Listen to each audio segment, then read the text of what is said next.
Hi there. Right, today we're going to have a look at a couple of the electrical upgrades that I've done to the Pinzgauer. There's actually nothing that substantial. I've just made it a little bit more usable and put in a couple of things that are going to make it a little more beneficial when we're driving it in the future. So we'll have a bit of a look round at all of those. So one of the first things I did when I got the Pinzgauer is I put two brand new batteries in it. The batteries I got with the truck, they were mismatched and they were fairly old. Okay, so a brand new pair of batteries. I went for gel ones, which will give me a better cranking power. And also they're better for off-roading and the likes as well. And we upgraded a few of the cables when we were doing that. And that was what was all wired into the rear box of the two boxes in the side of the Pinzgauer. The front one had been a toolbox, but I decided that should become my auxiliary battery box, which we'll go in just a second. So yeah, the rear pair of batteries, brand new pair of batteries, and they're getting a device for strapping them down prior to the MOT, and then that'll be nice and solid, and they're going nowhere. And then I took off the cabling that supplied the radio equipment and stuff in the back of the cab. And I've routed that to our ancillary batteries. So these ancillary batteries at the minute are a pair of old batteries. They're the ones that were on the vehicle when we initially got them. At some point I'll upgrade these to a pair of the same batteries that the vehicle's cranking on. So there'll be nice brand new batteries in there.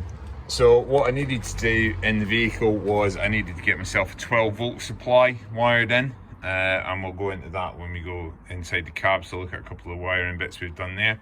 So that is what this wire here to that wire there is. That's the 12-volt feeds, so that's only running off one of the batteries out of the pair, and then the rest is running off at a 24-volt feeds. So this wire and that wire, they're running the radio equipment that will go in the back of the vehicle. And then we've got the live here, which is coming from that battery. That's a pair of batteries so that it will charge. And it also comes through the split charge relay that I've put in here. And that isolates that pair of batteries from that pair of batteries. And that means that I can run these batteries completely flat using any of the equipment, and I'll still be able to turn the truck on and start it, which is high priority, obviously. So going from our battery setup that we've just talked about, we can go inside, and this is the near side, passenger side seat, and behind this I've put in a couple of pieces. So in this box down here is the relay system that powers all the radio equipment in all the radio equipment that was in the back of the vehicle. If the ignition wasn't on, certain bits of it wouldn't work, so that's why that relay in there was on, and that runs from the battery. In addition to that, I've wired in this power distribution box, okay, and that's a 24-volt power distribution box. That cable comes up from the batteries down below, the auxiliary set. At the minute it's running 2 items. It can run a third as and when we feel like we want to.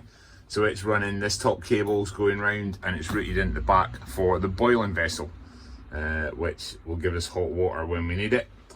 And then it's also plugged in here, which is giving us our vehicle intercom system.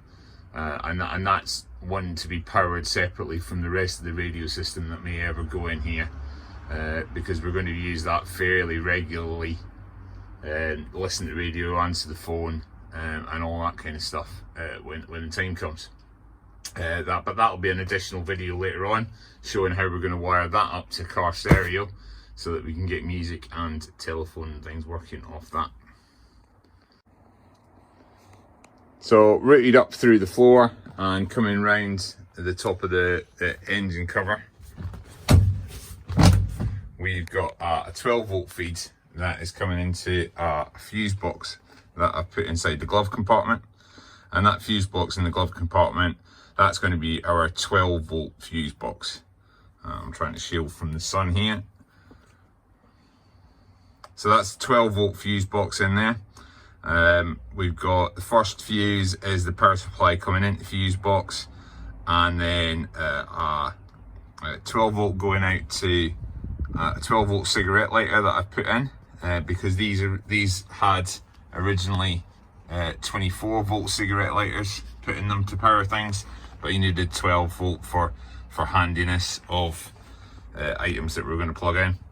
And then the next one along is giving us a switched 12 volt supply ignition feed to that connector, and that'll be helpful for a radio or something. And I'm going to fit in a car stereo inside that glove box so it's hidden away to keep the look of the whole military vehicle piece, but it's still going to be able to, you know, put the radio on while you're driving, etc.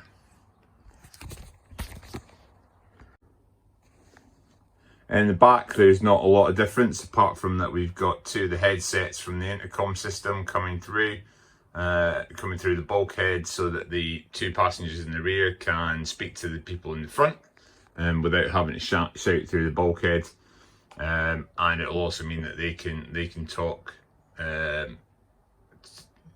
they can listen to the radio that's coming through as well. Routed round the bulkhead and down this side of the vehicle and up to our boiling vessel here. Great addition. Whenever I wanted a 24 volt vehicle, I always said that I'd put a boiling vessel in it, and this is one of the first things I did. Got this made up. I made up a whole bracket system, so this is completely solid to the roll cage, and it's never going to tip out the hot water on anybody, and that powers up straight off the switch. That's running off the auxiliary batteries. If the engine's not running, then by the time that boils up the water that's in it, it'll run flat the two batteries. So it's boil the water while you're driving to where you're trying to get to, and then have a brew when you get there, which is always important. So yeah, just a quick guide of the few wiring things that we've done so far, making it just a lot more practical for use as we go around, and we hope to do some more videos of some of the things we're going to put in here in addition. Look forward to it.